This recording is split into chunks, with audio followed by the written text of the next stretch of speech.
Baiklah, kalau begitu bolehlah kita dengar Bang Fahri, silahkan singkat. Baik, terima kasih.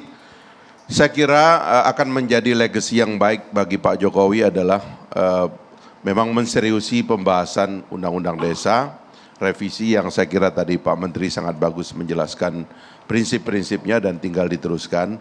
Toh tercatat dalam sejarah, saya tidak menyangka bahwa Pak Jokowi itu akan mendorong atau membantu kebijakan yang sudah dibuat oleh Pak SBY. Ternyata beliau meningkatkan dana desa luar biasa. Jadi ini itikat baik ini harus dijaga. Nah, masa depan desa itu adalah institusionalisasi. Kalau kita baca Undang-Undang Desa itu kan ingin melengkapi desa dengan segala perangkat demokratik, termasuk memperkuat BPD. Ya, Badan Pemuarcan Desa. Menurut saya itu yang penting, karena itu demokrasi desa itu nanti berasal dari situ. Mereka harus digaji lebih cukup, kesejahteraannya lebih diperhatikan dan sebagainya. Nah, yang lain saya kira masa depan kita adalah memang di desa dan harus ada keseriusan kita bahwa efek dari Undang-Undang Desa itu adalah kesejahteraan desa. Karena itu saya mengusulkan agar dana desa ditingkatkan, biaya pengelolaan desa ditingkatkan, sehingga kemudian pengelolaan desa itu akan lebih profesional dan lebih demokratis. Mas Ferry singkat. Sederhananya permasalahan desa bukan permasalahan soal 9 tahun masa jabatan kepala desa. Banyak masalah desa yang utama yang mestinya dibahas.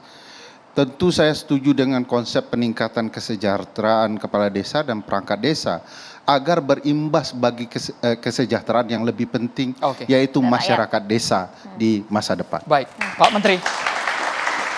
Ada satu kebijakan yang sekarang sudah kita ambil terkait dengan arah pembangunan di desa. Merujuk pada Perpres 59 2017, percepatan pencapaian tujuan pembangunan berkelanjutan. Ada satu idiom di situ, no one left behind. Artinya seluruh warga desa harus merasakan kehadiran dana desa. Nah, 9 tahun ini sebenarnya salah satunya adalah upaya untuk totalitas.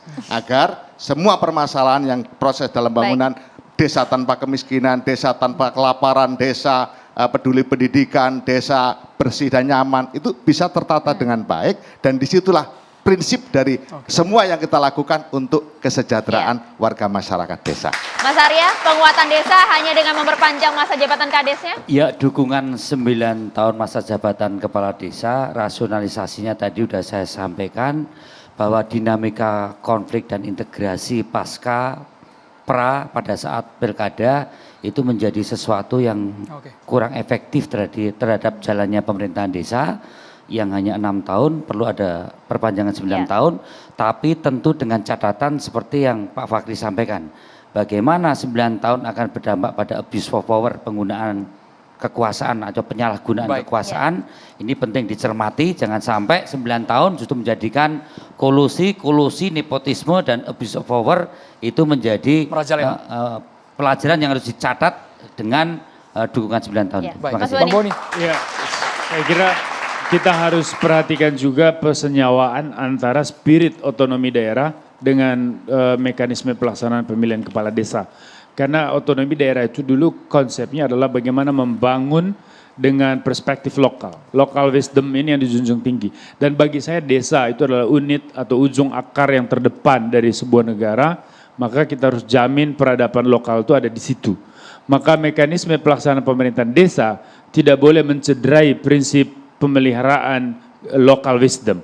Maka masa jabatan ini bagi saya tidak penting soal angka. Maka 9 tahun bagi saya sesuatu yang wajar. Terima kasih banyak Bang Boni. Kita langsung dengarkan tausiah dari Ustadz Amir Faisal Fat. Assalamualaikum Ustadz. Assalamualaikum. Waalaikumsalam warahmatullahi wabarakatuh. Bang Kasih, Bang Andro, Bang Maria, insyaAllah pemirsa semua, para narasumber dan semua yang Allah berkahi. Pemirsa, jabatan itu amanah. Walladzina hum liamanatihim wa ahdihim ra'un. Amanah ini ada satu akar kata dengan iman. Jadi setiap kita menjabat, kita harus berangkat dari iman kita. Bahwa kita akan dimintai pertanggungjawaban oleh Allah Subhanahu wa ta'ala. Pidato politik yang pertama kali Abu Bakar sampaikan ketika menjabat sebagai pemimpin setelah Rasulullah wafat. Ada inti yang sangat penting. Yang pertama, Abu Bakar mengatakan bahwa lastu bi khairikum. Aku adalah orang yang terpilih, bukan berarti aku paling baik. Artinya ini tawadhu Abu Bakar bahwa dia terbaik tapi dia tawadhu. Ini pemimpin harus tawadhu. Yang kedua, Abu Bakar mengatakan ati'uni ma ata'tullah wa rasulah. Taati aku selama aku mentaati Allah dan Rasulnya. Bahwa jangan sampai undang-undang bumi yang kita buat melanggar undang-undang langit yang Allah tentukan. Jangan sampai melawan Allah Subhanahu wa taala. Yang ketiga, Abu Bakar mengatakan, al-qawiyyu fikum dha'ifun indi wa dha'ifu fikum qawiyyun indi. Yang kuat di antara kalian, yang kaya di antara kalian, maka aku akan mengambil hak untuk orang-orang yang lemah. Dan yang lemah di antara kalian, maka aku akan membantu mereka. Bahwa jabatan itu punya tugas untuk menjamin kesejahteraan. Saudaraku rahimakumullah, para pemirsa dimanapun Anda berada, bahwa tanggung jawab amanah inilah yang selalu menghantui seorang pejabat, apapun jabatannya. Seorang pemimpin, apapun kepemimpinannya. Bahwa dia akan dihisab oleh Allah Subhanahu wa taala. Hari itu setelah salat maghrib, Umar bin Khattab radhiyallahu an setelah menggantikan Abu Bakar Siddiq dan setelah dia mencapai puncak kesejahteraan umatnya ketika itu, tidak ada satupun yang butuh zakat di seluruh negeri yang Umar pimpin. Umar sempat menangis, air mata menites membasahi tempat sujudnya. Lalu ditanya oleh istrinya Ummu Kulsum, "Ma bika ya Umar? Ada apa wahai Umar?" Umar menjawab sambil terus meneteskan air mata, "Inni akhafu ayyas alin rabbi yaumal qiyamah an hisanin yaskut fil Iraq. Limadha ma asratat tariq?" Kata Umar, "Benar aku telah berbuat adil. Rakyatku sudah sejahtera. Tapi aku takut nanti dihisab oleh Allah tentang seekor kuda yang tergelincir di Irak karena sebuah lubang belum aku perbaiki." Wahai para pejabat, wahai para pemimpin, ingat bahwa di akhir perjalanan kita semua akan dihisab oleh Allah di hari kiamat. Dan inilah yang paling menakutkan di saat kita dihisab oleh Allah SWT. Semoga Allah memberkati kita semua. Wassalamualaikum warahmatullahi wabarakatuh. Waalaikumsalam warahmatullahi wabarakatuh. Terima kasih banyak Ustadz Amir Faisal Fat, Bapak Menteri Desa Pembangunan Daerah Tertinggal dan Transmigrasi, Bapak Abdul Halim Iskandar, terima kasih.